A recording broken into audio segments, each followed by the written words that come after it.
တေ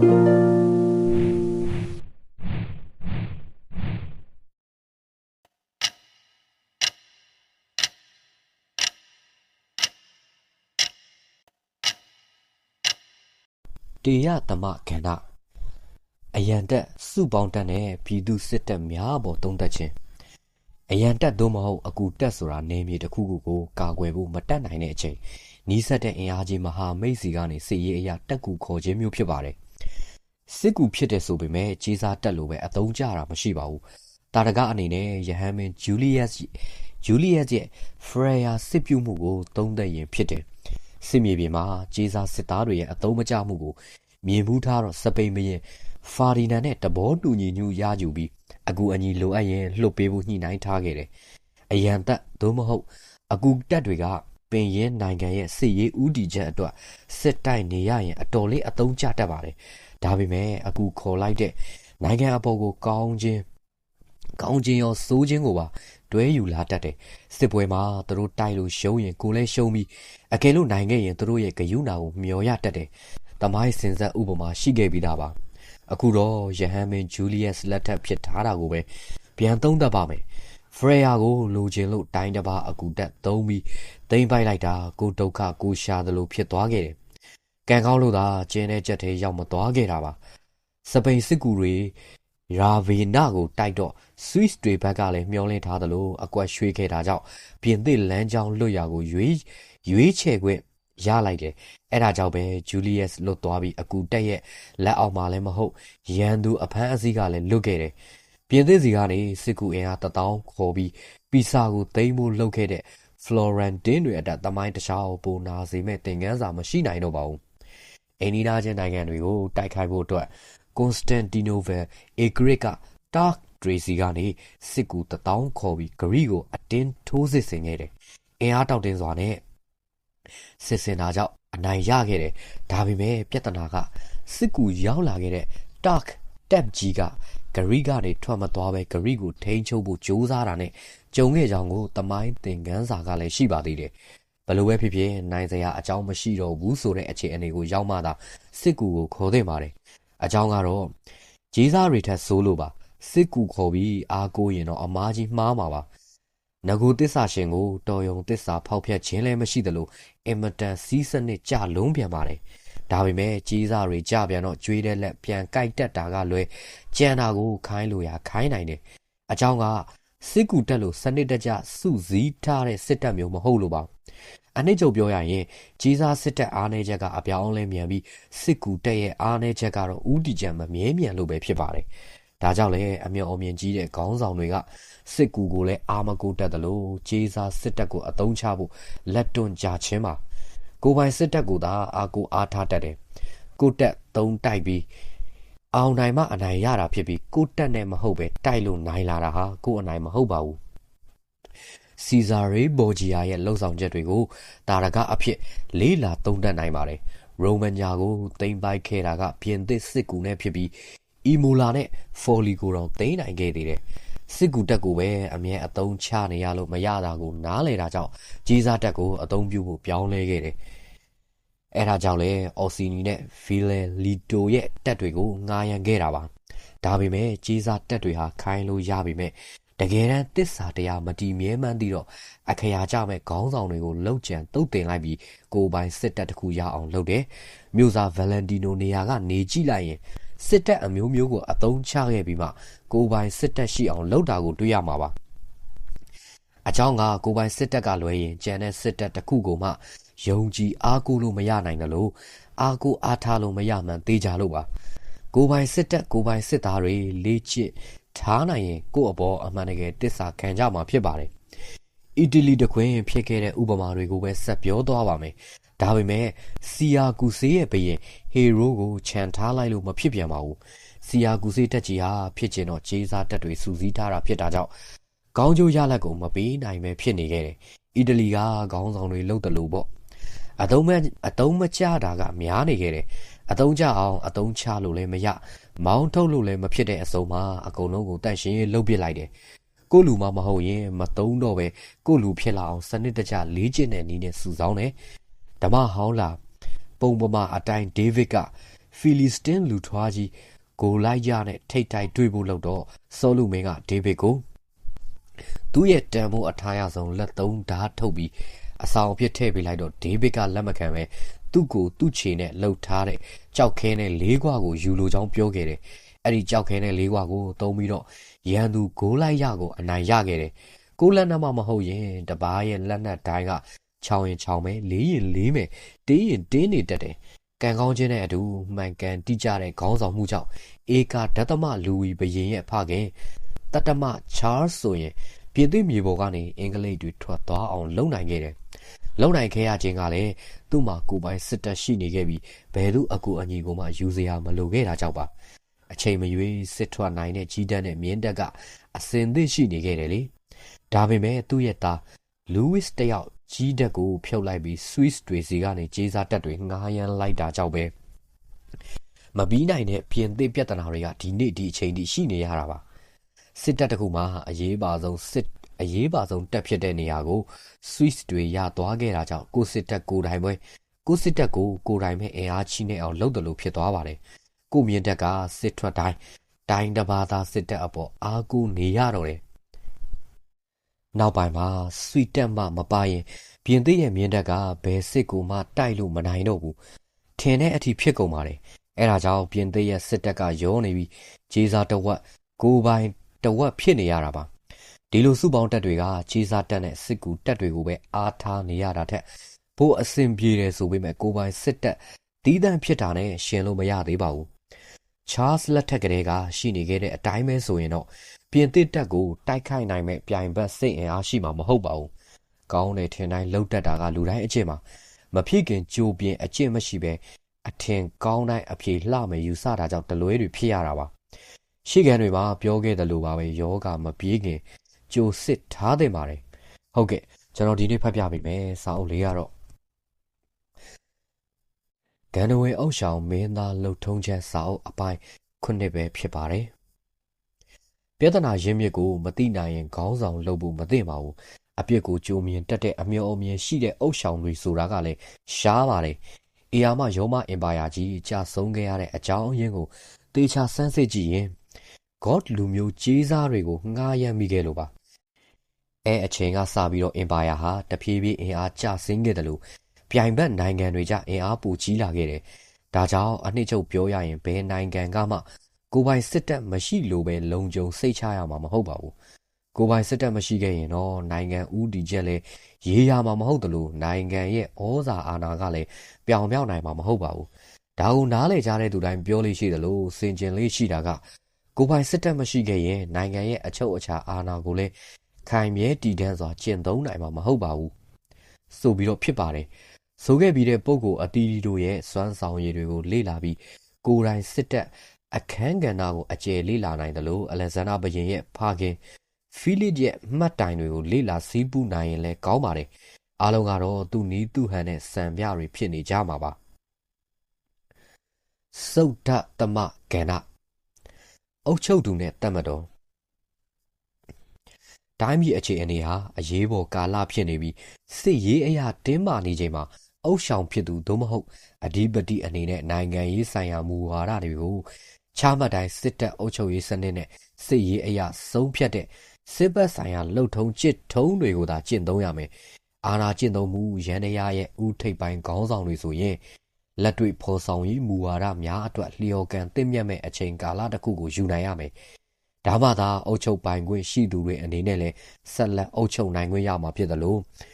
အုပ်ချုပ်ခံတွေအနေနဲ့လည်းအချုပ်အခြာအာဏာပေါ်လွှမ်းမိုးမှုကြံရှိမှာဖြစ်ပါတယ်။စစ်ရေးအရာတင်းမာနေချိန်မှာအုပ်ချုပ်သူဟာစစ်ရေးကိုသာဦးစားပေးပြီးအုပ်ချုပ်ရေးရန်တရားအပေါ်စီမံကွပ်ကဲနိုင်မှုမရှိဘူးဆိုရင်အုပ်ချုပ်ပိုင်ခွင့်ဆုံးရှုံးနိုင်ပြီးအစိုးမလွတ်တဲ့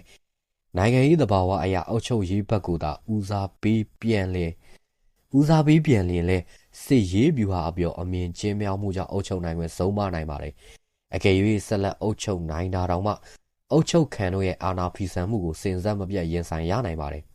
။စစ်သားတယောက်ဖြစ်တယ်လို့ကိုပိုင်စစ်တပ်ရှိခဲ့တဲ့Francesco Sforza ဆိုရင်တာမညလူဘဝကနေမီလန်ရဲ့မြို့စားဖြစ်လာခဲ့တယ်။ဒါပေမဲ့စစ်ဘက်အုပ်ချုပ်ရေးကိုစန့်ကျင်ခဲ့မှုကြောင့်တားဖြစ်သူအလှည့်မှာ နေစားလောင်းဘဝကနေတာမညလူပြန်ဖြစ်သွားခဲ့တယ်။အုတ်ဆောင်ဖြစ်နေလျက်နဲ့ကိုပိုင်စစ်တပ်မရှိတာဟာရှက်စရာအလွန်ကောင်းပြီးအုတ်ချုပ်ခံတွေရဲ့အမြင်သေးသိမ်မှုကိုရတတ်တယ်။အဲ့ဒီလိုအုတ်ဆောင်ဖြစ်နေလျက်နဲ့စစ်တပ်အပေါ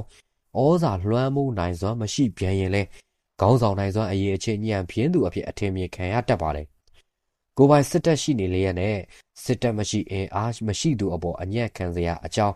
နိုင်ငံရေးလောကမှာမရှိပါဘူး။စစ်တပ်ကကြောထောက်နောက်ခံရှိနေလေအင်အားရှိသူဖြစ်ပြီးအုတ်ဆောင်ဖြစ်လျက်နဲ့စစ်တပ်ကိုအမိတ်ပေးစေခိုင်းနိုင်စွမ်းမရှိရင်လဲအချုပ်ချာအာဏာကိုပြည်ပြအောင်ကျင့်သုံးနိုင်စွမ်းမရှိတာပဲဖြစ်ပါတယ်။စစ်တပ်အပေါ်ဩဇာမရှိသလိုစစ်တပ်ကလည်းအုတ်ဆောင်အပေါ်လေးစားမှုမရှိခဲ့ရင်အလုပ်ပြတ်မှာမဟုတ်ပါဘူး။အုတ်ဆောင်ဖြစ်လျက်နဲ့စစ်မှတ်ရေးရာအပေါ်ရင်းနှီးကျွမ်းဝင်မှုမရှိရင်စစ်တပ်ကလည်းလေးစားမှာမဟုတ်သလိုစစ်တပ်နဲ့အုတ်ဆောင်အကြားမှာပြည်သူလူထုအနေနဲ့ဝေခွဲမရတော့ပဲအချင်းချင်းစိတ်ဝမ်းကွဲလာနိုင်ပါတယ်။ဒါကြောင့်စစ်မှတ်ရေးရာနဲ့ပတ်သက်လာရင်လုံ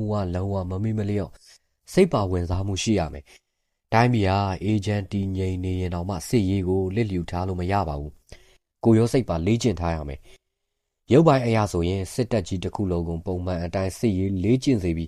းကိုယ်တိုင်ကလည်းအမဲလိုက်ချင်းစတာတွေကိုလုပ်ရမယ်။အမဲလိုက်ခြင်းဟာခန္ဓာကိုယ်ကြံ့ခိုင်မှုကိုအထောက်အပံ့ပြုလုပ်ပေးနိုင်ပါတယ်။အဲ့ဒီအပြင်ဒေတန္တရပထဝီဝင်အနေအထားတွေကိုကျင့်သားရအောင်လေ့ကျင့်မိတာဖြစ်စေတယ်။တောင်စဉ်တောင်တန်းအနေအထားကံမာဆယ်မြောင်းဂျိုင်ဝမ်လွင်မြေမြစ်ချောင်းပင်လယ်ဝအစရှိတဲ့ပိုင်နက်အနေအထားအလုံးကိုကြိုလေ့လာပြီးသားဖြစ်စေတယ်။ဒီအချက်လက်တွေကိုမဖြစ်မနေလေ့လာရမယ်။တစ်အချုပ်ချာအာဏာတက်ရောက်နေမဲ့ပိုင်နက်ရဲ့ပထဝီဝင်အနေအထားကိုကြိုလေ့လာထားတာကြောင့်စစ်ရေးမှာအသုံးချနိုင်မယ်။နှစ်ပထဝီဝင်အရာလေ့လာပြီးဖြစ်တာကြောင့်မြေပုံချတတ်မှတ်နိုင်ပြီးနေမြေတိုင်းရဲ့ကွာခြားဖြစ်တည်မှုအားလုံးကိုခြုံငုံသုံးသပ်နိုင်စွမ်းရည်ရှိရမယ်။အုပ်ချုပ်နေတဲ့ပိုင်တဲ့အပေါ်ထဲဝင်နားလည်ခြင်းအဖြစ်တိုင်းပြည်ရဲ့အရေးပေါ်ကာလမှာကာကွယ်ရေးဆိုင်ရာတည်နေရာတွေကိုအလင်းပြီးတတ်မှတ်နိုင်ပြီးတံပြန်တိုက်ခိုက်ပုံမဟာဗျူဟာတွေကိုစုံဖြတ်ဖော်ဆောင်နိုင်မယ်။စစ်ချီစစ်ခောက်စစ်ပြန်စစ်ခံစသဖြင့်စစ်ရေးအတွက်လမ်းကြောင်းရွေးနိုင်မှာဖြစ်တယ်လို့ထောက်နာစကန်ခိုးစကန်ကင်းစကန်လှည့်စကန်စသဖြင့်စစ်စကန်တည်နေရာတွေကိုမှန်ကန်တတ်မှတ်ဖော်ဆောင်နိုင်မယ်။မြို့သိမ်းရေးစသဖြင့်ထိတ်တိုက်စစ်ဖြစ်ခဲ့ရင်လည်းအကောင်းဆုံးမဟာဗျူဟာတွေကိုနီးမှန်လမ်းမှန်ရွေးချယ်ကျင့်သုံးတိုက်ခိုက်နိုင်မယ်။ Archaean အုတ်ရှောင်းဖီလိုပိုးမန်းကိုတမိုင်းကဝီတိုင်းလေးစားကြတယ်။ဘာလို့လဲဆိုတော့တိုင်းရေးပြည်ဟာအေဂျင့်နေရင်တောင်မှဘယင်ကြီးက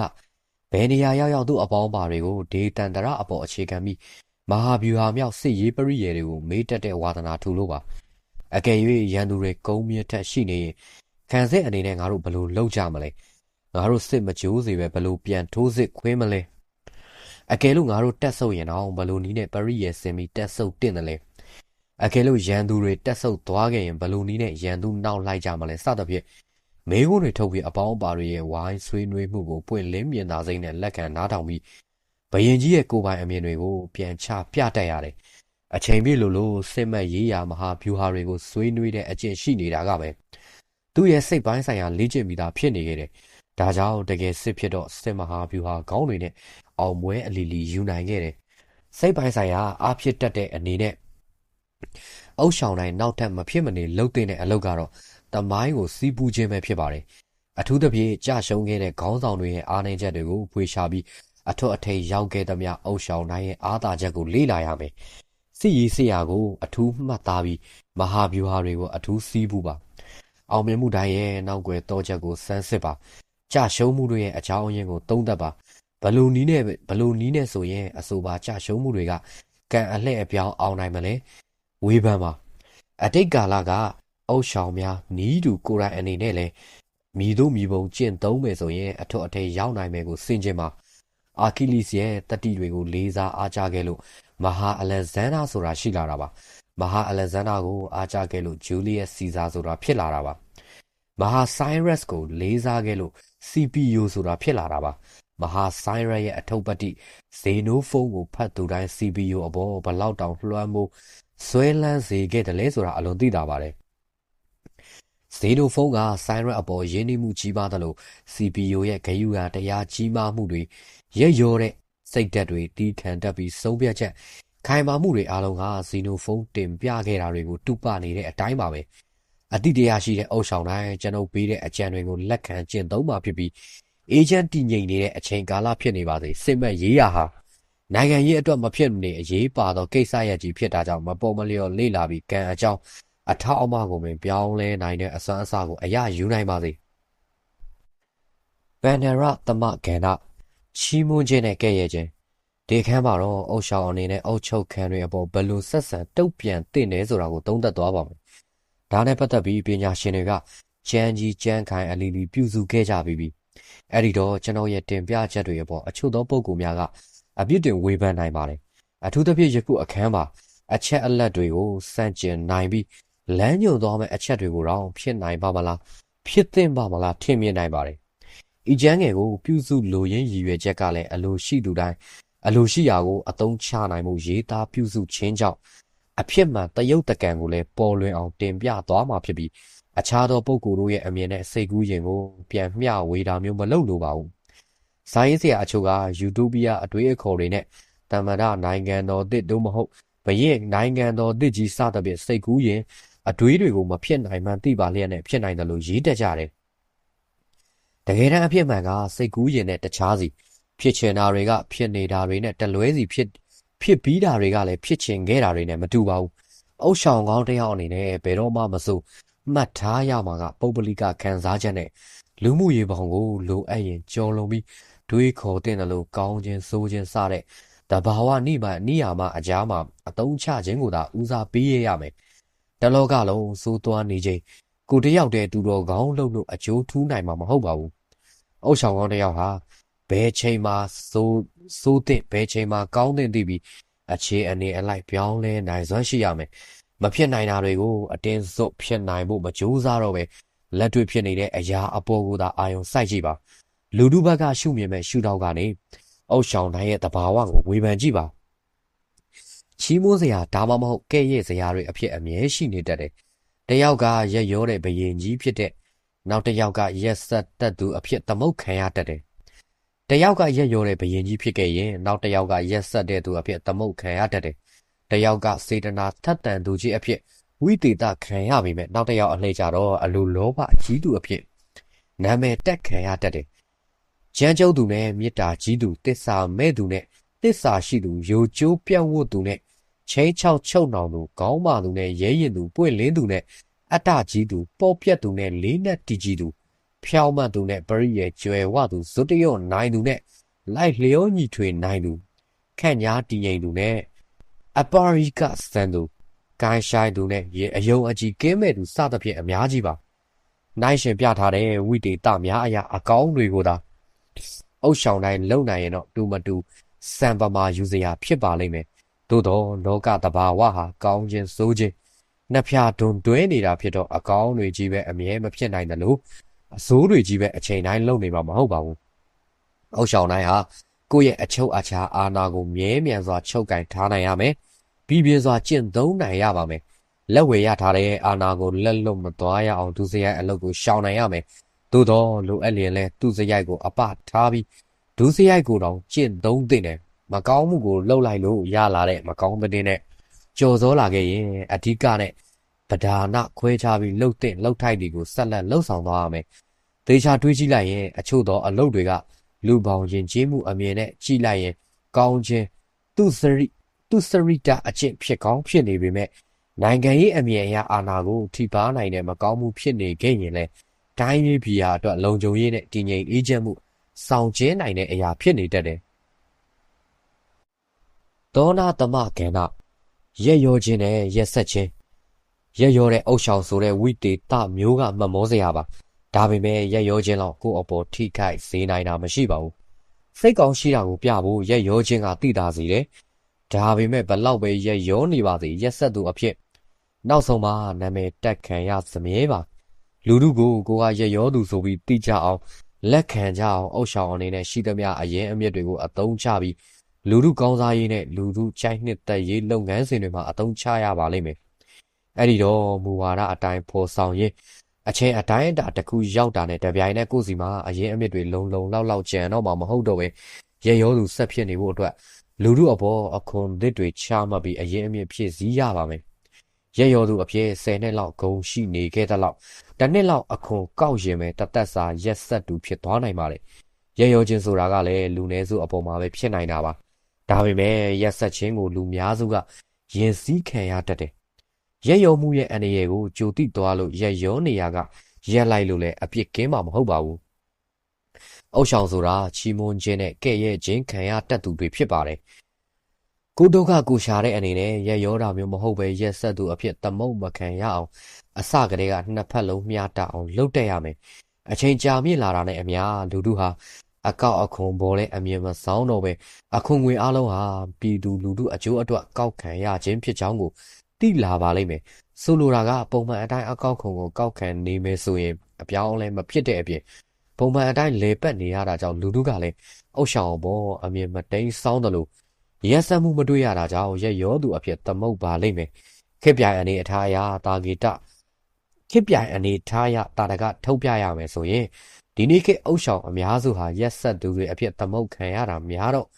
ရက်ဆက်ချင်းဆိုတဲ့ဝိတေသဂုံမုတ်ဘဲကစလဲဆိုတာကိုဆွေးနွေးလို့ဖြစ်ပါလိမ့်မယ်ယဟန်မင်းဂျူလီယပ်ကတော့ရက်ရောတဲ့သူအဖြစ်နာမည်ထွက်အောင်လှုပ်ရင်းကနေယဟန်မင်းဖြစ်လာပြီးစစ်စရဲ့အတွက်ရက်ဆက်ခဲ့သူပါ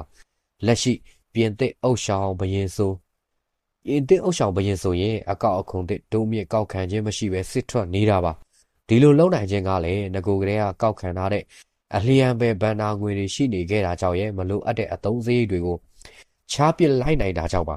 ရက်ရောတဲ့ဘရင်မဟုတ်လို့သာစပိန်ဘရင်လဲစစ်ပွဲတွေတစ်ခုပြီးတစ်ခုတိုက်နိုင်ပြီးအောင်နိုင်တာပါအုတ်ရှောင်အနေနဲ့တိုင်းပြည်ကာကွယ်ရေးအတွက်အုတ်ချုပ်ခံတွေစီကနေမဖြစ်မနေကိုခိုးသိရင်ခိုးလိန်သိရင်လိန်ကြံသိရင်ကြံဖန်သိရင်ဖန်ရပါမယ်အုတ်ချုပ်ခံတွေအပြင်အခြားရပေါက်ရလန်းအားလုံးကနေရနိုင်သမျှအရင်မြစ်တိုင်းကိုထုတ်ယူပြီးတိုင်းပြည်မွဲပြမကြရေးကိုဦးစားပေးဖြည့်ရှင်းတက်ရပါမယ်ဒါကြောင့်အုတ်ရှောင်အနေနဲ့ရက်ဆက်ဒူကြီးအဖြစ်ဝိတေတာတက်ခံရတော့လက်သင့်ခံနိုင်ရမယ်အဲ့ဒါလို့ထင်ခံရတာကြောင့်လည်းအချုပ်အခြာအာဏာကိုလက်ဝဲအတွင်းအချိန်ကြာမြင့်အောင်ထိန်းချုပ်လို့ရတာပါသို့မဟုတ်ဆိုရင်လူထုဘက်ကတော်လှန်ပုံကန်အောင်ကြွမှုလှုပ်လာပြီးတိုင်းရေးပြည်ရာရှုပ်ထွေးအောင်လှုပ်လာနိုင်ပါတယ်ဒီနေရာမှာစောရကတက်နိုင်တဲ့ဥပမာရောမအင်ပါယာရဲ့အာဏာရှင်ဖြစ်သူဂျူလီယက်စီဇာကရက်ရောသူမို့အေဂရစ်ဖြစ်ခဲ့တယ်သူ့နီတူတခြားသူတွေကလည်းရက်ရောလို့အုပ်ဆောင်ကိုစီဖြစ်ခဲ့ကြတယ်ဒီနေရာမှာကွဲကွဲပြားပြားသိဖို့လိုတာကအာဏာရှင်ဖြစ်သူနဲ့ဩဇာအာဏာရဖို့ကြိုးစားနေသူဆိုတာတွေပဲလုံးဝမတူကြတာပါအာဏာကိုရရှိဖို့ဖြစ်တဲ့အုတ်ရှောင်ဟာရက်ရောနေစရာမလိုတော့ပါဘူးဒါပေမဲ့အာဏာရအောင်ကြိုးစားနေတဲ့သူအတွက်ကကြတော့ရက်ရောခြင်းကအဓိကလက်နက်ပဲစီဇာတယောက်တည်းပဲရောမအင်ပါယာကြီးမှာအာဏာရအောင်ကြိုးစားနေတဲ့သူမဟုတ်ပါဘူးအေဂရစ်ဖြစ်သွားတော့လေအရင်ကလိုရက်ရောနေရင်တော့အင်ပါယာတစ်ခုလုံးပျက်စီးသွားနိုင်တယ်ဒါကိုထပ်ပြီးငြင်းချင်ရင်လည်းရသေးတယ်စစ်ရေးအရာအောင်နိုင်ခဲ့သမျှခေါင်းဆောင်တိုင်းဟာများသောအားဖြင့်ရက်ရောသူတွေအဖြစ်သမုတ်ခံရတယ်တဲ့ဟုတ်ပါတယ်ဒီနေရာမှာထပ်ပြီးနားလည်ဖို့လိုတာကအဲ့ဒါလိုရက်ရောတဲ့နေရာတွေမှာသုံးဆွဲသမျှဘန်နာတွေဟာသူ့ပိုင်ဆိုင်မှုတွေလားအုတ်ချုပ်ခံတွေပိုင်ဆိုင်တဲ့ဥစ္စာဒဏတွေလားဒါမှမဟုတ်တပားသူတွေရဲ့ကြွယ်ဝချမ်းသာမှုတွေလားကိုပိုင်တဲ့အုတ်ချုပ်ခံတွေရဲ့ပိုင်ဆိုင်မှုတွေဆိုရင်အနေငယ်တွန့်လုံနိုင်ရမယ်တပားသူတွေရဲ့ကြွယ်ဝချမ်းသာမှုတွေကိုသိမ်းဆဲနိုင်ခဲ့မှသာလက်မတွန့်မဲ့အလုံးရက်ရောတာပါရန်သူဘန်နာကိုတိုက်ခိုက်သိမ်းဆဲနိုင်ခဲ့ပြီဆိုရင်ကိုတက်ကိုရိတ်ခါတောက်တင်းအောင်ဖြည့်ဆည်းပါစားရေးရိတ်ခါပြည့်စုံအောင်မစီမပန်းမကုတ်ကဲနိုင်တဲ့ခေါင်းဆောင်အောင်မှာဘယ်စစ်သားကမှတစ္ဆာခံကြမှာမဟုတ်ပါဘူးကိုပိုင်လည်းမဟုတ်အုတ်ချုပ်ခံတို့ရဲ့ဥစ္စာဒဏလည်းမဟုတ်ခဲ့ရင်ရက်ရောစွာပေးကမ်းပါဒီလိုရက်ရောမှုကိုဆိုင်းရက်ကလည်းကျင့်သုံးခဲ့တယ်လို့စီဇာနဲ့အလက်ဇန်ဒါတို့လည်းကျင့်သုံးခဲ့ပါတယ်သူတစ်ပါးချမ်းသာကြွယ်ဝမှုကိုသုံးဖြုံးယုံနဲ့ကိုယ့်အစစ်အတန်နှိပ်ကျသွားတာမရှိပါဘူးကိုယ့်အစစ်အတန်ကိုတောင်မြင့်တင်ရကြနိုင်ပါသေးတယ်နိုင်ငံရေးမှာရက်ရောခြင်းနဲ့ပိုဆိုးရွားနိုင်တဲ့အရာမရှိပါဘူးရက်ရောခြင်းဟာရက်တန်လို့မရပါဘူးမရက်ရောနိုင်တော့ဘူးဆိုရင်မွဲရင်မွဲမမွဲရင်လုံလောက်အောင်မရက်ရောနိုင်တော့ပဲအမုန်းခံနေရပြီးဖြစ်လို့ပါဘယ်လောက်ပဲအမုန်းခံရအချစ်ခံရလူတို့ရဲ့အမြင်ကိုအတီးမယူဖို့လိုတယ်ရက်ရောခြင်းကအကောင်းနဲ့အဆိုးနှစ်ခုလုံးကိုဖြစ်စေနိုင်တဲ့နှစ်ဖက်ချွန်ဓာမျိုးဖြစ်ပါတယ်ရက်ဆက်သူဂုံမုတ်ထက်ပိုကင်တွယ်ရခက်မဲ့ဝိတေသမျိုးပါရက်ဆက်သူဝိတေသဟာရေဘူးရအားဖြင့်နာမည်ဆိုးပွေမဲ့ လူတိုင်းရဲ့အမုန်းတရားကိုပိုလုံးမီမဖြစ်စေပေမဲ့ရက်ရောသူဟာနည်းနည်းလွဲတာနဲ့လူတို့ရဲ့အမြင်ဆောင်မှုကိုချက်ချင်းခံစားရနိုင်ပါတယ်ရက်ဆက်သူအဖြစ်ကနေရက်ရောသူအဖြစ်ပြောင်းလဲအောင်လုပ်လို့ရပေမဲ့ရက်ရောသူဟာရက်ဆက်သူဖြစ်သွားတာနဲ့ပြောင်းလဲလို့မလွယ်တော့ပါဘူးတတ္တာရတမကန္ဓကြမ်းကြုတ်ခြင်းနဲ့မေတ္တာကြီးခြင်းချစ်ခံရတာကောင်းသလားကြောက်ခံရတာကောင်းသလားဘယ်ဟာပိုကောင်းသလဲဘယ်အုပ်ဆောင်မစိုးမေတ္တာကြီးပြီးလူတို့ချစ်တဲ့ခေါင်းဆောင်အဖြစ်ကိုရကျင်ကြမှာပါဘယ်သူကမှရက်ဆက်ကြမ်းကြုတ်သူကြီးဖြစ်ကြမှာမဟုတ်ပါဘူးမေတ္တာကြီးတာကောင်းပေမဲ့ဉာဏ်မရှိရင်အလွန်အန္တရာယ်များနိုင်ပါတယ်စီဇာရိဘော်ဂျီယာဆိုရင်ရက်ဆက်သူဖြစ်မယ်လို့လူတွေထင်ခဲ့ကြပေမဲ့အဲ့ဒီလိုရက်ဆက်မှုကပဲရိုမန်ညာကိုသိမ်းပိုက်နိုင်ခဲ့တယ်လို့နယ်မြေအတွင်းတည်ငြိမ်အေးချမ်းမှုကိုစွမ်းဆောင်ပေးနိုင်ခဲ့တာပါဒေချာသုံးသက်ကြည့်ရင်ဘော်ဂျီယာဟာဖလော်ရန်တင်းတွေထပ်ပို့ပြီးတော့မေတ္တာကြီးသူဖြစ်တယ်လို့ဗစ်တိုးယားမှာဖြစ်ခဲ့တဲ့ရက်ဆက်မှုတွေထက်စာရင်အများကြီးတာလွန်ခဲ့ပါတယ်ဘဲအုပ်ဆောင်ကမှရက်ဆက်သူအဖြစ်သမုတ်ခံရတာကိုခံမြင်နေလို့မရပါဘူးအုပ်ချုပ်ခံတို့အားလုံးမြေလုံခြုံရေးနဲ့ရဲဝတ်ပြပြရေးအတွက်လိုအပ်ရင်ရက်ဆက်တဲ့ရက်ဆက်ရမယ်ဒါမှသာမေတ္တာကြီးပြပြီးတိုင်းပြည်ကိုဖယိုဖယဲဖြစ်တာထက်ရက်ဆက်လိုက်ခြင်းကတိုင်းပြည်ကိုစီးလုံးစေနိုင်မှာဖြစ်ပါတယ်ဩဇာအာဏာကိုစတင်ကျင့်သုံးသူတိုင်းကရက်ဆက်ကြမ်းကြုတ်ဖိနှိပ်သူများအဖြစ်သမုတ်ခံရတာဟာနိုင်ငံရေးသဘာဝဖြစ်ပြီးအုပ်ဆောင်တဲ့တိုင်းရင်ဆိုင်ရမယ်ပထမတိုင်းဖြစ်ပါတယ်ဒါကြောင့်လဲဗာဂျီကအေဂရီဒီတိုရဲ့ပြောစကားအဖြစ်အောက်ပါအတိုင်းရေးခဲ့တာပါခက်ခဲသောအခြေအနေတွင်တိုင်းပြည်တည်ငြိမ်ရေးအတွက်မရွေးပါသောအရာများကိုလှုပ်လိုက်ရခြင်းကြောင့်နိုင်ငံအဝိုင်းအေးချမ်းခဲ့ပြီဖြစ်တယ်လောက်ပိုင်ခွင့်အခွင့်အာဏာများအရာလှုပ်တဲ့လှုပ်ထိုက်သူများကိုလှုပ်ပြီးတော့လဲနောင်တမရသောစိတ်ဓာတ်မွေးမြူနိုင်ရမယ်တည်ငြိမ်စွာလှုပ်ရှားပါဂယုတစိုက်ဆုံးဖြတ်ပါညင်သားစွာကင်တွယ်ပါအယုံလွန်အမားကြီးအမားလွန်အမုန်းများအမုန်းလွန်အဆုံးဆိုဖြစ်တာကြောင့်အလုံးမလွယ်ပါနဲ့ချစ်ခံရတာကောင်းလားဒါမှမဟုတ်မုန်းခံရတာပဲကောင်းလားကျွန်တော်အမြင်အရဆိုရင်တော့နှစ်မျိုးလုံးဟာလျှော့ကန့်ပါတယ်သို့တော့မလွယ်ကူနိုင်ပါအကယ်လို့ရွေးချယ်ရမယ်ဆိုရင်ချစ်ခံရတာထက်မုန်းခံရတာကပူလုံးကျုံပါတယ်ပြောခဲ့ပြီးသလိုပဲဘယ်သူမှယုံကြည်လို့မရပါဘူးလူတို့ရဲ့တဘာဝအတိုင်းအလင်းအညာအတုအယောင်အလိုလောဘကြီးကြတဲ့အပြင်အန္တရာယ်ရှိတာနဲ့ထွက်ပြေးသွားမဲ့လူတွေကြီးပါပဲအားလုံးဟာအလိုရမတ်ကိုစီရှိနေပြီးရက်ရောနေတဲ့၍အန္တရာယ်မရှိနိုင်ပါဘူးကိုယ့်အတွက်အသက်ဆုံးမဲ့သူဘဝနဲ့မိသားစုကိုတော့စတေးရဲသူသွေးပဲပေးရချွေးပဲဆက်ရပေးဆက်ကြမဲ့သူတွေရှိပေမဲ့အန္တရာယ်ကိုထိတ်တိုက်ကြုံတွေ့တာနဲ့နောက်ကျောဓာထိုးပြီးစွန့်ပစ်သွားကြလိမ့်မယ်ဘေးသမျှဂတိနဲ့ခံသမျှတစ္ဆာကိုအာကိုအားထားမိခိုတဲ့အုပ်ဆောင်ဟာမလွဲမသွေအရှုံးကြီးရှုံးနေသူပါ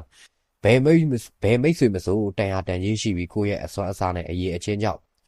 အနာကိုခိုကပ်လာကြမှာမဟုတ်ပဲများသောအားဖြင့်အခြေကျွမ်းဟူသမျှဟာပေးကမ်းနေလို့သာရှိနေကြတာပါ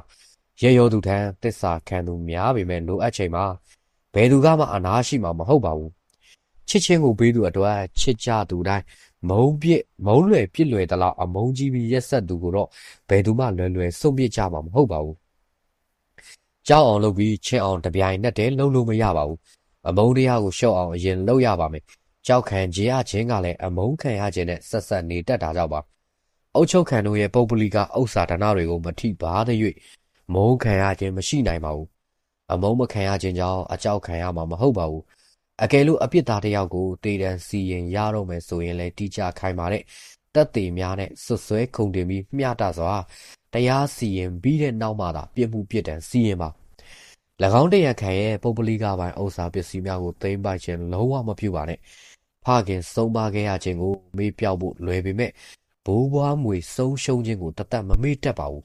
လူတို့ရဲ့အလိုလောဘတဘာဝကြောင့်အတတ်ထက်စီးစိမ်ဥစ္စာကိုမျက်နှိုးကြသည်မို့ပစ္စည်းဥစ္စာသိမ်းပိုက်ခြင်းကိုတတိကြီးစွာထားလျက်စီရင်ကိုင်းတွေဆုံးဖြတ်ပါအုပ်ဆောင်အနေနဲ့အုပ်ချုပ်ခံတို့ရဲ့ဥစ္စာဒနာတွေကိုအလိုရှိတယ်လို့စီရင်သိမ်းပိုက်ခွင့်ရှိလင့်ကစားလူတို့ရဲ့ကြည်ပြူမှုကိုမရယူနိုင်တဲ့အုပ်ဆောင်အစ်စ်ဖြစ်နိုင်မှာမဟုတ်ပါဘူးတပ်မတော်ကြီးတစ်ခုလုံးကိုဦးဆောင်နေတဲ့အုပ်ဆောင်ဟာရက်ဆက်သူအဖြစ်သမုတ်ခံရတတ်ပါတယ်တမတော်ကြီးတစ်ခုလုံးကိုဥဆောင်နေတဲ့အုပ်ဆောင်ဟာရက်ဆက်သူအဖြစ်သမုတ်ခံရလဲလက်သိခံနိုင်ရမယ်ရက်ဆက်မှုရှိမှမရှိလျင်လဲတမတော်ကြီးတစ်ခုလုံးကိုစီကံတည်သက်ပြတ်ဝတ်အောင်ကိုကဲနိုင်မှာမဟုတ်ပါဘူးစစ်အုပ်ဆောင်ကြီးဟန်နီ စစ်အုပ်ဆောင်ကြီးဟန်နီဘဲကိုခေတ်အဆက်ဆက်လေးစားခဲ့ကြရတဲ့အဓိကအကြောင်းရင်းကတော့မိခင်တိုင်းပြည်ကနေတခြားတနေ့တခြားတတိုင်းတပြည်အထိစစ်တပ်ကြီးကိုချီတက်အောင်ဦးဆောင်နိုင်ခဲ့ခြင်းကြောင့်မဟုတ်ပါဘူးစစ်တပ်အတွင်းတပ်ပြေးတပ်ထွက်လုံးဝမရှိစေပဲတိုက်သမျှစစ်ပွဲတိုင်းကိုစစ်တီတော်တိုင်းတစ္ဆာစောက်တီယူတည်ပြီးတိုက်ခိုက်စေနိုင်ခြင်းကြောင့်ဖြစ်ပါတယ်။တမိုင်းအချက်အလက်ရမုံကုန်းတင်ခံရတာကတော့ဟန်နီဘဲတာအင်မတန်ရက်ဆက်သူကြီးပါဒါပေမဲ့သူ့မှာတခြားကောင်းမွန်တဲ့အချက်တွေရှိနေပေမဲ့လည်းသူ့ရဲ့ရက်ဆက်မှုကြောင့်သာနောက်လိုက်စစ်တီတော်တိုင်းရဲ့အထူးလေးစားမှုနဲ့ရုပ်ကျိုးစေနိုင်တာဖြစ်ပါတယ်။ဘလောက်ပဲကောင်းနေပါစေမရက်ဆက်နိုင်ရင်တမိုင်းမုံကုန်းတင်အောင်မြင်မှုတွေကိုခြံရစ်ထားနိုင်မှာမဟုတ်ပါဘူး။တမိုင်းပညာရှင်များကလည်းဟန်နီဘဲရဲ့အောင်မြင်မှုတွေကိုဖော်ကျူးသလောက်ရက်စက်မှုတွေကိုအင်မတန်ရှုတ်ချထားခဲ့တာမယုံနိုင်စရာပါဟန်နီဘယ်တယောက်တည်းကပဲအရေးချင်းရှိစွမ်းဆောင်နိုင်ခဲ့သူမဟုတ်ပါဘူး CBO လည်းတနည်းတဖုံစွမ်းဆောင်ခဲ့တာလည်းရှိပါသေးတယ်တက်တွင်းပုတ်ကန်မှုကြီးကိုစပိန်မှာခံခဲ့ရသူဖြစ်တယ် CBO ဆိုသူကလည်းတော်ရုံတန်ရုံစစ်အုပ်ဆောင်တယောက်မဟုတ်ပါဘူးတမိုင်းအစင်ဆက်တစ်လျှောက်မှာချီးလောက်စရာထူးချွန်ပြောင်မြောက်တဲ့စစ်အုပ်ဆောင်မျိုးဖြစ်တယ်သူဟာစီကန်းတည်တတ်သူဖြစ်တော်လဲအလွတ်ဘေးလွယ်သူဖြစ်တာကြောင့်တက်အတွင်းစစ်တီတို့ရဲ့စီကန်းဖောက်ပြန်မှုကိုရင်ဆိုင်ဖြေရှင်းခဲ့ရသူဖြစ်ပါတယ်လွတ်တော်ထဲမှာလည်း Fabius မက်ဆီမတ်ရဲ့ဝေဖန်မှုကိုခံခဲ့ရတယ်လို့ရောမစစ်တပ်ကိုဖျက်ဆီးသူကြီးအဖြစ်ဆွဆွဲခံခဲ့ရတယ်သူရဲ့တစ္ဆာကန်အရာရှိတဦးက Lockery မျိုးကိုပိတ်သိမ်းလိုက်တော့လဲ CBO ကအဖြစ်ဘေးချင်းမရှိခဲ့ပြန်ပါဘူးဒါပေမဲ့ဘလောက်ပဲလွတ်တော်ထဲမှာဆွဆွဲပစ်တင်ခံရပါစေCBO ကဘသူတွေဘလောက်ပဲအပြစ်တင်ပြောဆိုနေပါစေအပြစ်လုပ်သူမဟုတ်တဲ့အတွက်အပြစ်ကိုရှောင်ခွင်းနိုင်သူမျိုးဖြစ်ပါတယ်။ဒါကြောင့်အပြစ်လုပ်သူတိုင်းဟာလှုပ်ထားတဲ့အပြစ်ကိုကိုယ်စီခံစားရပေမဲ့ကိုယ်တိုင်ကတော့အပြစ်ဆက်ကွင်းကနေလွတ်မြောက်သွားတယ်။ဒါကြောင့်ကြောက်ခံရခြင်းကကောင်းသလားချစ်ခံရခြင်းကကောင်းသလားမေးခွန်းမှာတော့အဖြေကတော့အုတ်ဆောင်ဟာအုတ်ချုပ်ခံတို့ရဲ့တဘာဝအလိုက်အလင်းသိတယ်လို့จิตသုံးတက်ရပါမယ်တစ်ဖက်သားရဲ့လွတ်လပ်ခွင့်ကိုလုံးဝမပိတ်ပင်မဲ့လက်ဝယ်ရရှိထားတဲ့အာဏာကိုမထိပါလာရအောင်ရှောင်ကွင်းလျက်လူထုချီပြူမှုကိုသာအထူးရယူပြီးတော့အုပ်ချုပ်ရပါမယ်ဟုတ်ကဲ့ကျွန်တော်ဒီနေ့ဖတ်ပြခဲ့တယ်ဂန္ဓဝင်အုပ်ဆောင်မင်းသားလှုပ်ထုံးခြင်းအပိုင်းခုနှစ်ဒီမှာတင်ပြီးဆုံးပါပြီဆက်လက်နားဆင်လိုပါကကျွန်တော်တို့ရဲ့ channel လေးဖြစ်တဲ့ Sonic Bot channel လေးကို subscribe လုပ်ပြီးတော့နိုဒီဘဲလေးနှိပ်ထားပေးဖို့မေတ္တာရက်ခံပါတယ်သဘောကျနှိပ်တတ်တဲ့ဆိုပါကလည်း like and share လေးလုပ်သွားပေးဖို့မေတ္တာရက်ခံပါတယ်အားလုံးကောင်းသောနေ့လေးကိုပိုင်ဆိုင်နိုင်ပြီးတော့ BN ရဲ့အသွေးသွေးနဲ့ကတ်သုံးပါးရံမှာအမြန်ဆုံးကင်းဝေးပြီးတော့ငြိမ်းချမ်းသောဘဝမှာအမြန်ဆုံးနေထိုင်နိုင်ကြပါစေလို့ဆုမွန်ကောင်းတောင်းပေးလိုက်ပါတယ်ခင်ဗျာ